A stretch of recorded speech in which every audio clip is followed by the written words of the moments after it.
Hello friends, আমি দিয়া। আমার চ্যানেল ঘরোয়া রান্না বান্নায় আপনাদের সবাইকে জানাই স্বাগত।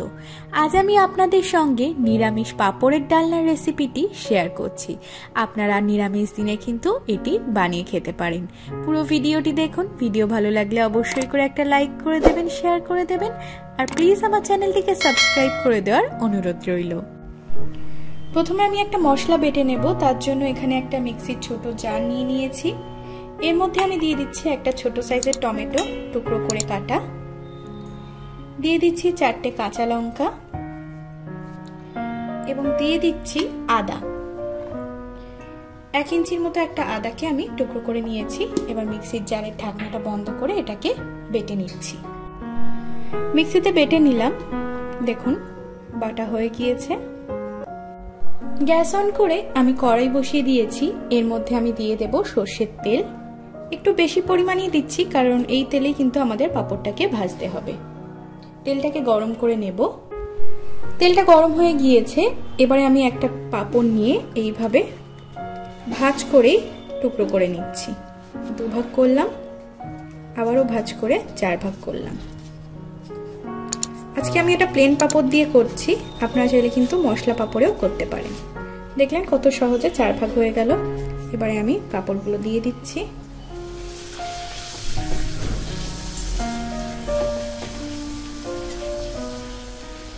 এপিট ওপিট 2 পিঠ হালকা ভেজে তুলে নিচ্ছি। একইভাবে সব পাঁপড়গুলোকেই ভেজে নেব।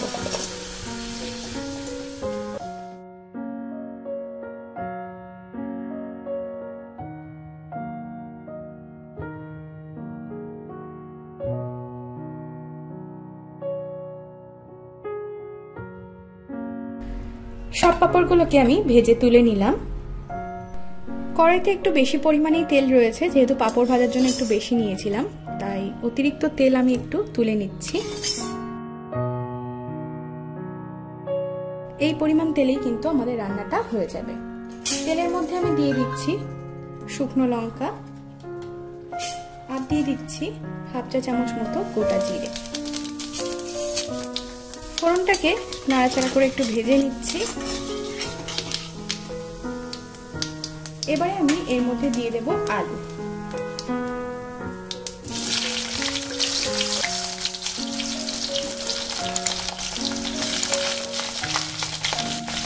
দিয়ে দিলাম। আর আলুগুলোকে কিন্তু আমি এইভাবে একটু ডুমো ডুমো করে কেটে নিয়েছি। আলুগুলোকে আমি ভেজে নেব। আর আলু ভাজার সময় আমি দিয়ে দিচ্ছি লবণ। গ্যাসের ফ্লেমটা মিডিয়াম টু হাইতে রেখে আমি 2 মিনিটের জন্য আলুগুলোকে ভেজে নেব। আর আলু ভাজার সময় কিন্তু আমি ঢাকাটা চাপা দিয়ে দিচ্ছি, তাহলে ভিতর থেকে আলুটা একটু সিদ্ধ হবে। ঢাকা দিয়ে আমি 2 মিনিট ভেজে নিয়েছি। আর দেখতেই পাচ্ছেন যে আলুটা কিন্তু বেশ ভালোভাবেই ভাজা হয়ে গিয়েছে। এবারে আমি এতে দিয়ে দেব মিক্সিতে বেটে নেওয়া আদা, কাঁচা লঙ্কা এবং টমেটোর এই পেস্টটা দিয়ে দিলাম। খুব ভালোভাবে ভেজে নিতে হবে, তাহলে পরে এদের কাঁচা গন্ধটা চলে যাবে। আমি ঢাকা ছাড়াই সবকিছুকে বেশ ভালো করে ভেজে নিচ্ছি। 1 মিনিট আমি ভেজে নিলাম সবকিছুকে। এবারে আমি এতে গুঁড়ো মশলা দিয়ে দেব এক এক করে। প্রথমেই দিয়ে দিচ্ছি 1/2 চা চামচের মতো হলুদ গুঁড়ো, দিয়ে দিচ্ছি 1/2 চা চামচের থেকে একটু বেশি পরিমাণে জিরের গুঁড়ো, 1/2 চা চামচ দিয়ে দিচ্ছি কাশ্মীরি লাল লঙ্কার গুঁড়ো, চিনি দিয়ে দিচ্ছি 1/2 চা চামচ মতো। আর এই সময় আমি দিয়ে দিচ্ছি খুব সামান্য পরিমাণ লবণ, কারণ আলু ভাজার সময় কিন্তু আমি আগে থেকেই লবণ দিয়েছি। সামান্য একটু জল দিয়ে দিচ্ছি যাতে মশলাগুলো পুড়ে না যায়। খুব ভালোভাবে গুঁড়ো মশলার সাথে আলুটা মিশিয়ে নিচ্ছি। গ্যাসের ফ্লেমটাকে মিডিয়াম টু হাইতে রেখেই আমি এটাকে ঢাকা দিয়ে কষিয়ে নেব 2 মিনিটের জন্য। ঢাকা দিয়ে 2 মিনিট আমি কষাতে দিয়েছিলাম। ঢাকাটা খুলে নিলাম।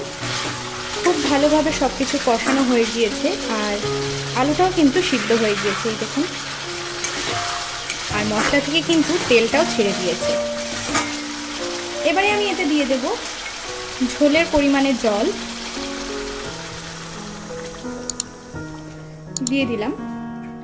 পাঁপড়ের ডালনা যেহেতু বেশিরভাগই ভাত দিয়ে খাওয়া হয়, রুটি দিয়েও খাওয়া হয়, আমি ভাত দিয়ে খাওয়ার জন্য একটু বেশি ঝোল দিলাম। লবণটা আমি এখন দিচ্ছি না, কারণ আগে লবণ দেওয়া ছিল। ঝোলটাকে ফুটতে দেব আবার। ঝোলটা ফুটে গিয়েছে, এবারে আমি এতে দিয়ে দিচ্ছি সামান্য পরিমাণে একটু গরম মশলার গুঁড়ো। নিরামিষ রান্নায় কিন্তু গরম মশলা একদমই মাস্ট, দিতেই হবে। ঝোলটাকে আমি ঢাকা দিয়ে একটু ফুটিয়ে নেব। আলুগুলো এমনি সিদ্ধ হয়ে গিয়েছে, ঢাকা দিয়ে আমি 1 মিনিটের জন্য একটু ফুটিয়ে নিচ্ছি হাই ফ্লেমে। 1 মিনিট একটু ফুটিয়ে নিলাম ঝোলটাকে, ঢাকাটা এবার খুলে দিচ্ছি। এবারে আমি এর মধ্যে দিয়ে দিচ্ছি ভেজে রাখা পাঁপড়গুলো। পাঁপড়গুলো দেওয়ার সাথে সাথেই কিন্তু গ্যাসের ফ্লেমটাকে আমি অফ করে দেব। পাঁপড় দিয়ে কিন্তু ফোটালে পাঁপড়গুলো একদমই নরম হয়ে যাবে। আমি পাঁপড়গুলোকে ঝোলের মধ্যে এইভাবে মিশিয়ে নিচ্ছি।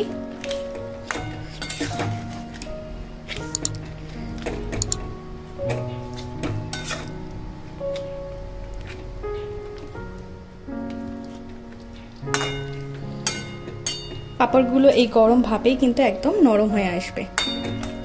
গ্যাসের ফ্লেম অফ করা অবস্থাতেই আমি এটাকে ঢাকা দিয়ে রেখে দেব আরো 1 মিনিটের জন্য। ফিরে আসছি 1 মিনিট পর। 1 মিনিট আমি গ্যাস অফ করা অবস্থায় এভাবে ঢাকা দিয়ে রেখে দিয়েছিলাম। 1 মিনিট হয়ে গিয়েছে, এবার আমি ঢাকাটা খুলে দিলাম। আর এই পর্যায়ে কিন্তু পাঁপড়গুলো একদম নরম হয়ে এসেছে এবং আমাদের ঝোলের সাথে খুব ভালোভাবে মজে গিয়েছে। গরম গরম পাঁপড়ের ডালনা আমি পরিবেশন করে দিচ্ছি একটা প্লেটের মধ্যে। গরম ভাত অথবা রুটি যে কোনো কিছুর সাথে কিন্তু অসাধারণ লাগে। আপনারা অবশ্যই করে বাড়িতে এই পাঁপড়ের ডালনার রেসিপিটি ট্রাই করবেন। আর আমাকে নিচে কমেন্ট করে জানাতে ভুলবেন না আপনাদের এই রেসিপিটি কেমন লাগলো। দেখা হচ্ছে খুব তাড়াতাড়ি পরের ভিডিওতে। ভালো থাকবেন, সুস্থ থাকবেন। অনেক ধন্যবাদ আজকের এই ভিডিওটি দেখার জন্য।